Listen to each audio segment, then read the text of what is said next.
Hi everyone, আমার একটা নতুন ফ্রেশ ব্লগে তোমাদের সবাইকে ওয়েলকাম।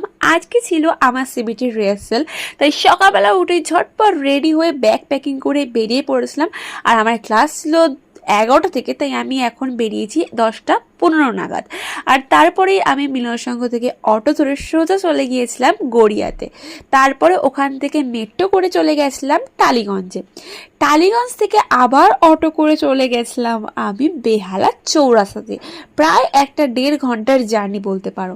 তারপর আমি চলে গেছিলাম আমার গন্তব্যস্থল হোচিমিনে। আরে হ্যাঁ, তোমরা বুঝতে পারলে না এই হোচিমিনটা কি? আরে হোচিমিনটা হলো আমার রিহার্সালের জায়গা।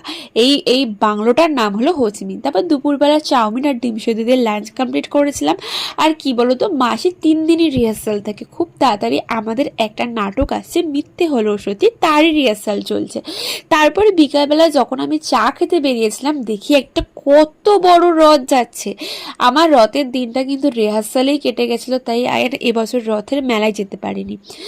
তাই কোনো আফসোস নেই বলতে পারো, কারণ রথের মেলা তো 1 সপ্তাহ ধরে হবে। তারপরে আবার ক্লাস করে 8টার সময় যখন ছুটি দিয়েছিল গাইস, বেহালার চৌরাস্তার মোড়ে এই বিশাল অটোর লাইন দেখে আমার তো মাথায় হাত। তো ফাইনালি আমি অটোটা পেয়েছিলাম। আর কি বলতো, প্রত্যেক যখনই আমার ক্লাস থাকে আমাকে নিতে আসে ও বাবু, কিন্তু আজকে ওর একটা বিশেষ কাজের জন্য বেরিয়েছিল, তাই 11:30টার সময় আমি টালিগঞ্জে বসেছিলাম। তারপরে যাও করে ও আমাকে গড়িয়া থেকে নিতে এসেছিল। আমার খুব জোর খিদে পেয়েছিল বলে মিষ্টি কিনে দিয়েছিল। বাড়িতে এসে ফ্রেশ হয়ে মাটন দিয়ে ভাত খেয়ে নিয়েছিলাম। তো তারপরে খুবই ক্লান্ত ছিলাম, তো ঝটপট ঘুমিয়ে পড়লাম। তো টাটা।